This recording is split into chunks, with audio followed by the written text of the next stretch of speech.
Well, to find out whether or not anybody understood all that enthusiasm, we can actually channel it in an effective manner from the top down, not just from that thrust coming from the bottom up. I'm going to turn it over to Blackburn and see how the Australians have been dealing with that. Chip, you over-succeeded, mate. 35 minutes. All right. He did it by taking out punctuation.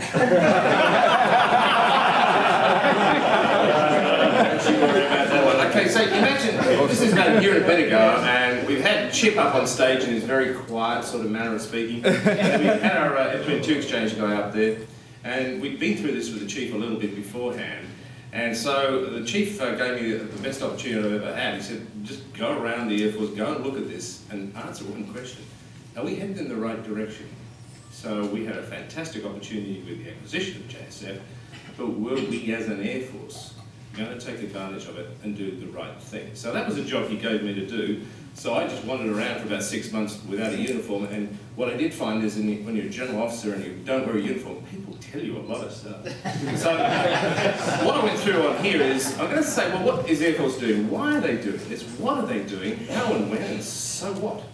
And then I'll link it back into the issues back here. So I put that up at the start, and I put these two statements up from the Chief. If you can do it in an aeroplane, how about everything else? And here's the problem. How do you make this relevant, not just to an Air Force, but to the Army and the Navy? So we chose a particular definition of 5th gen that would allow us to relate to the Army and Navy. Otherwise, the Army says, look, we've got 3rd generation, if you want to put it away comms, what does it mean for us? So this is the definition we used, and this upset a few people because they were very much married to the idea it's about the aeroplane. The Chief said, a force, a 5th gen or a 5th generation naval force is this. It's with vastly improved siege situational awareness, and the technologies we've heard about from the JSF enable that, but it's the ability to operate as an integrated team. Now, by saying that, when we talk to the Army guys, we say, we've got this fantastic technology coming in. If you could utilise that and take the same principles across not just Air Force, but the Joint Force, then we would call that a 5th generation naval force. Language is critical. I had a number of sessions with Admiral Sobrowski many years ago, the father of NCW, and he told me, if you can get the language starting to be spoken, you've started the journey, you've started the narrative. 2 weeks ago, our Defence Minister spoke at a major conference. He said, we are aiming to be a 5th generation Defence Force. That was, we want people to start saying, do we understand what it means? No. Is this a vector of where we're heading? Yes. We will explore, as Chip says, along the journey and see what we make out of this if we allow our people to innovate and head in a coordinated direction.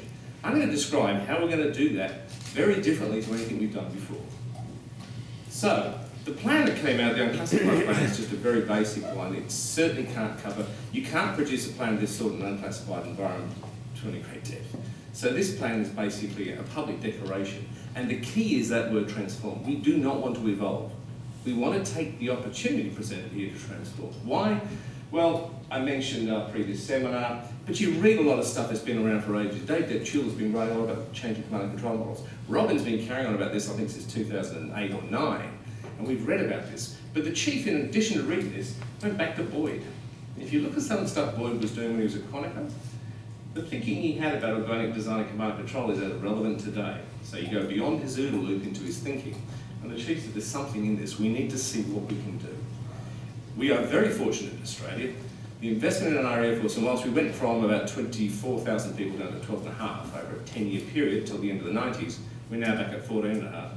This is the largest reinvestment program since World War II. I won't go through each line so you can see it, but there's a trap in taking this approach. By putting these lines or roadways down, you end up thinking that the Super Hornet rail replaces the F-111 and the F-35 replaces the F-18B, and you tend to group your people into transition teams whose job is to work out how do I take the classic Hornet out of service and bring the JSF in. That's fine, but if you only look down that one laneway and you don't look sideways, you sub-optimise the ability of what the force could produce. The other problem is when you're a small Air Force and 14,000 odd people, and you do this scale of equipment transformation, you get incredibly overloaded. And as a result, in the transformation, you look down how to transform it, but you sometimes don't share that information between the transition programs.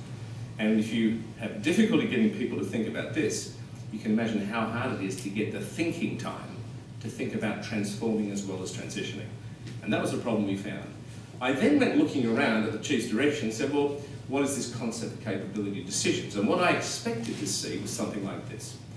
A concept level, operational concept, very high level, will all be NCW or integrated. I was trying to find where are we up to with our concepts of operations. Let's describe how we think we may wish to operate differently, enabled by this technology in a range of scenarios.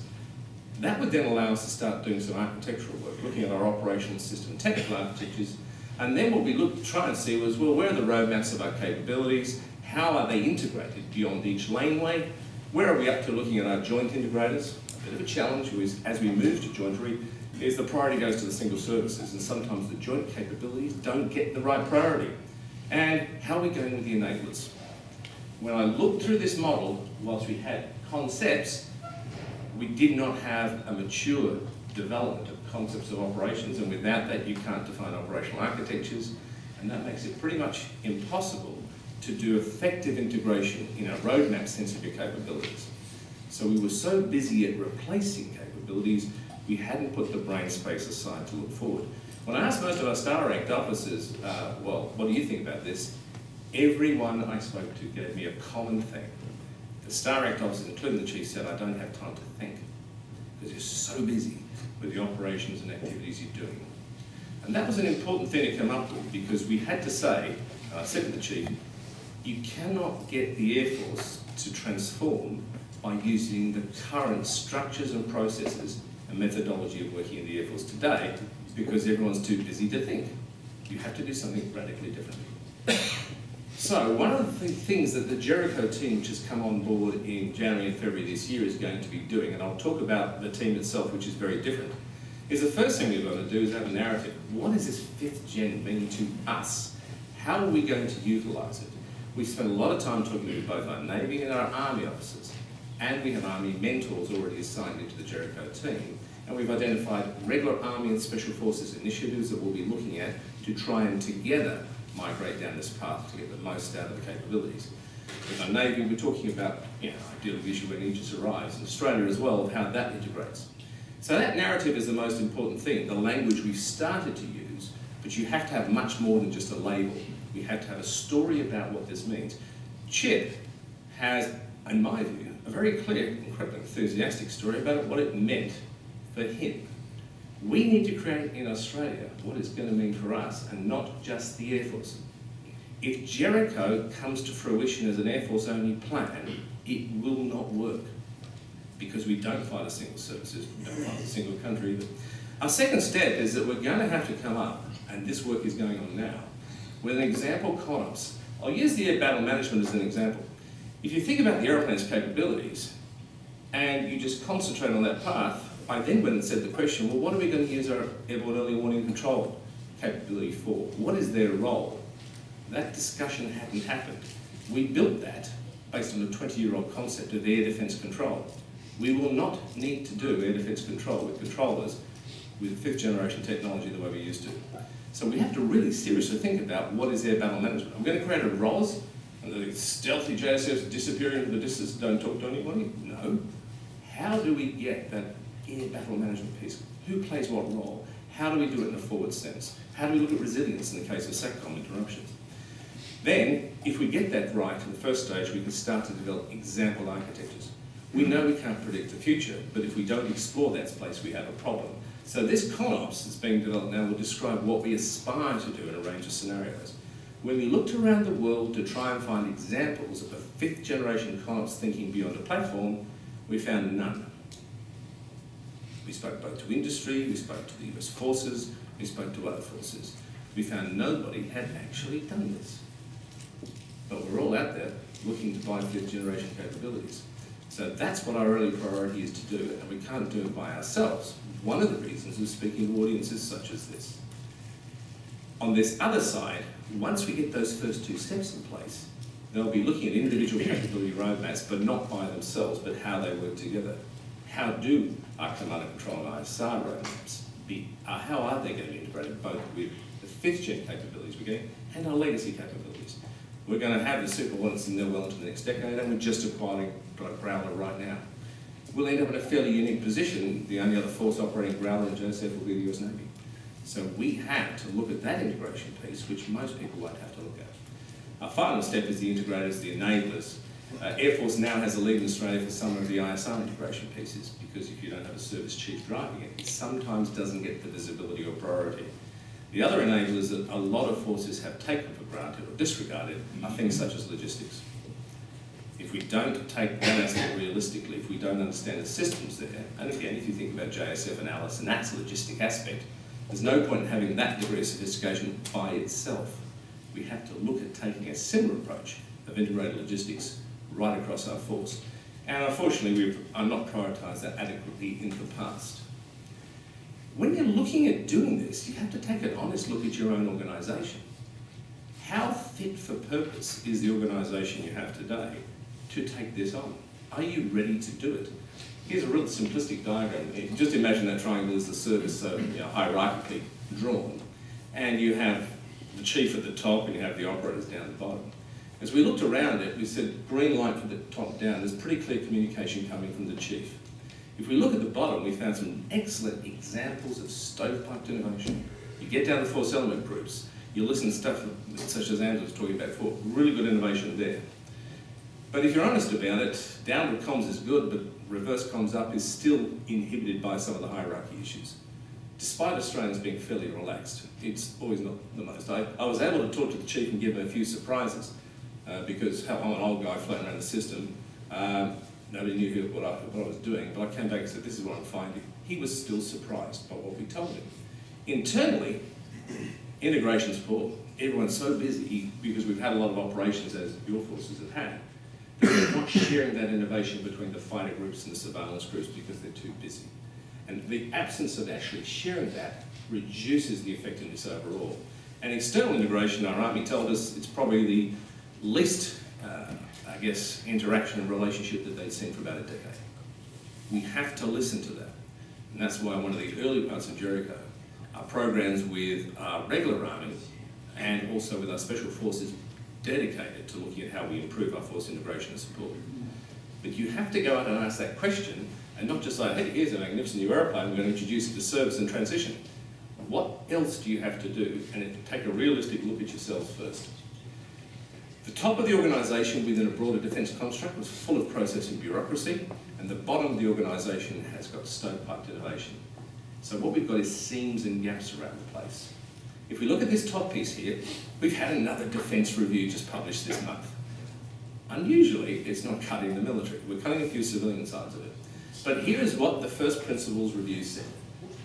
Yeah, we're suffering from structures, processes. This is pretty familiar to most people. You can read this afterwards. I'm going to come down to emphasise 2 points.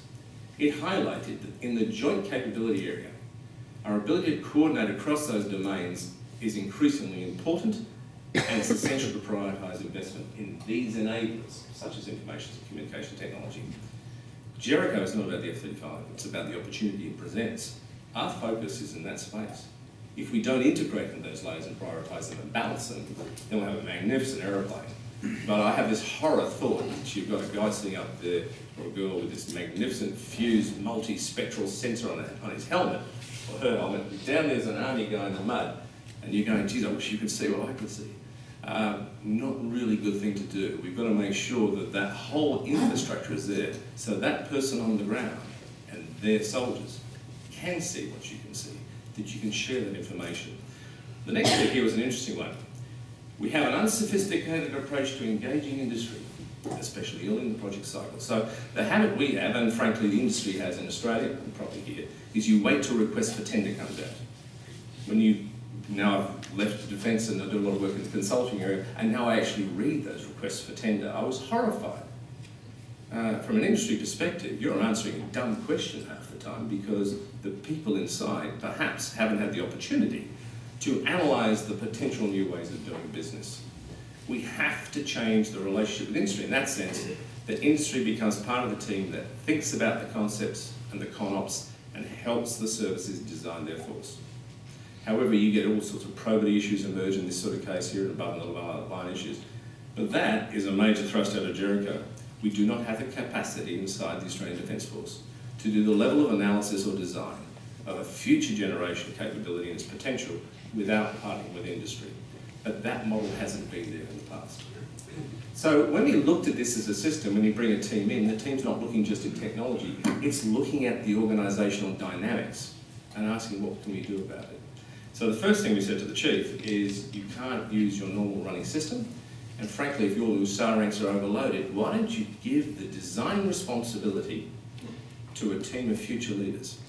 So we selected 2 of the highest performing 06s, group captains, put them with a team of 05s.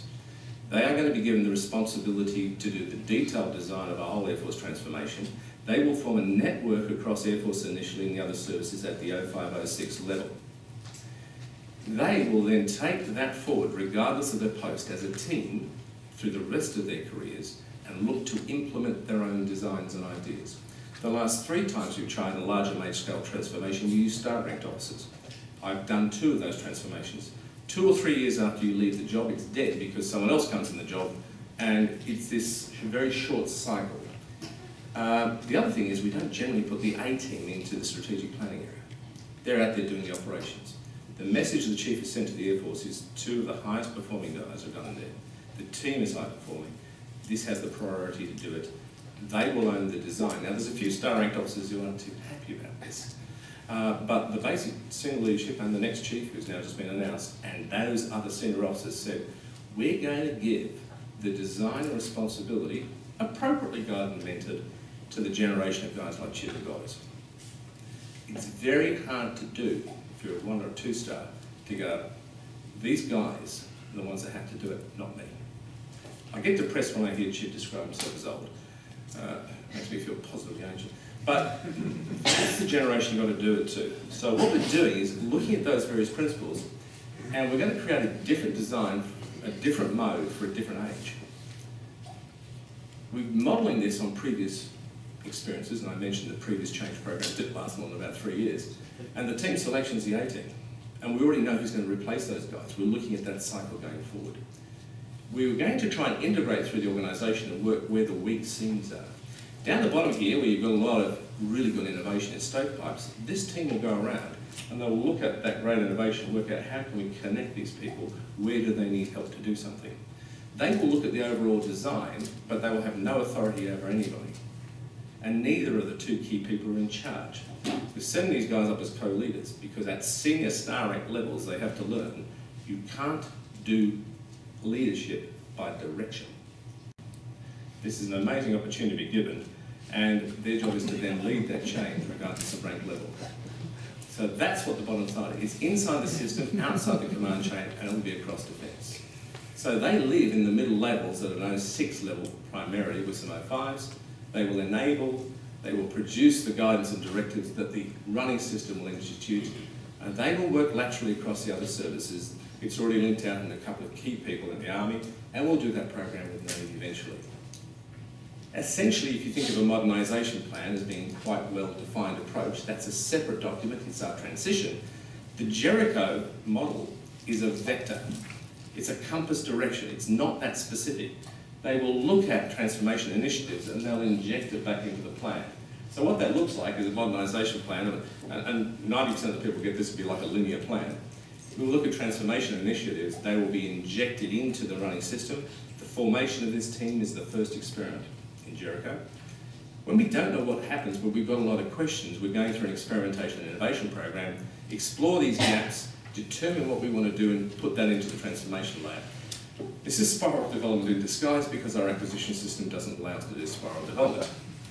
So we'll do it this way, but it requires a serious rethink of our acquisition processes. That has also been directed as a part of this defence review that we've just had. So what has the Chief done? He launched the plan in February before the team was stood up to provide that very broad vector. He's established a team, 06 led. We are now drafting the comments work by the team, updating the architectural processes that'll come down to the roadmaps. They're going to establish an Air Warfare Centre by January 2016. Why? There's some very good models with the RAAF, with the Air Warfare Centre and the USAC.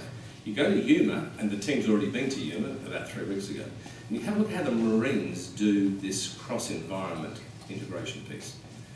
The Air Warfare Centre will be able and responsible for looking at that cross-force element group proliferation. For the first time, we'll have somebody saying, my job is now to look across the organisation and start to team this up. We have not done operational or tactical level experimentation in about a decade. They will drive it.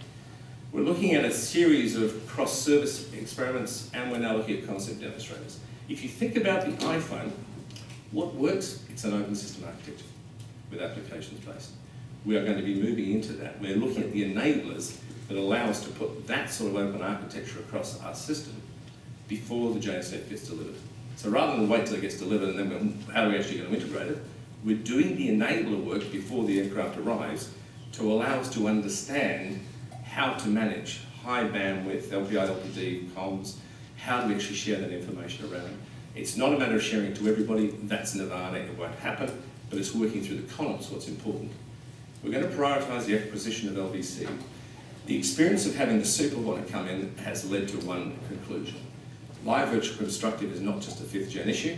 We cannot achieve the training requirements we have today or the operational readiness without LVC for the super wanna. So for once, we have our fighter pilots driving very hard to vastly improve our simulation and in an LVC mode. LVC is only just becoming feasible. I think we're at the very early stages of it. That's going to have to be prioritised. The next problem we're already finding is we cannot fly the tactics we have developed for the super on it in most exercises because of security. This is only going to get far more complicated with 5th gen capabilities such as the JSF. We have to rethink test evaluation, training, exercising in a very different way. We're reassessing our acquisition and sustain models for the reason I said. We can't take 7 or 8 years to do a change, and our industry partnerships have already started. The Chief put out an invitation last year to industry. Please give us your thoughts and ideas, not in response to an RFT, but how you think we need to take this transformation on. And the response from industry has been outstanding. Give them the opportunity to come inside the door and have a talk to you, and it has been absolutely worthwhile. So where to now? It's a strategy-led compass, it's not a map. It's a top-down design beats bottom-up innovation. Here's the real issue. The integration challenge is going to be incredible. Classification is going to be our biggest challenge because it is not normal for people who are inside the highest classification levels of each of the systems to have the visibility at the same classification level across them.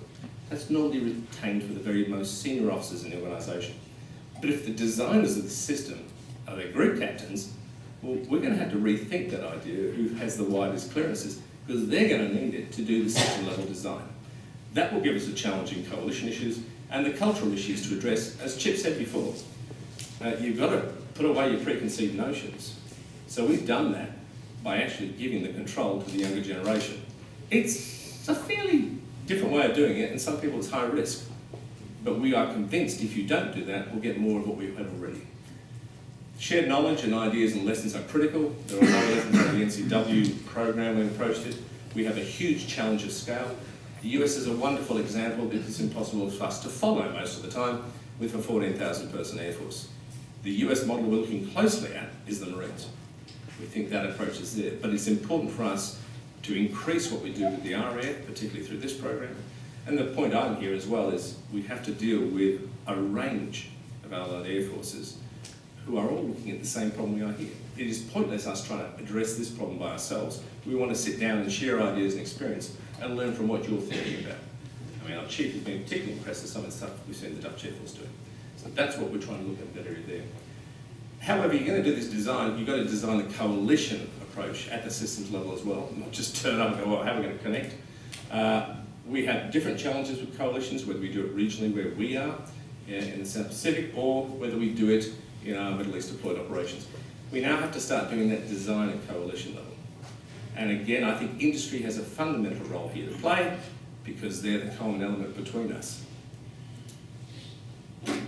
That bottom question is one of the reasons why we started to look beyond our boundaries, not only to the US relationships we have as a think tank and as an Air Force, but when I saw what was happening here last year, and we got on to Gary, we said, let's bring this conversation here. We're trying something fundamentally different, we think.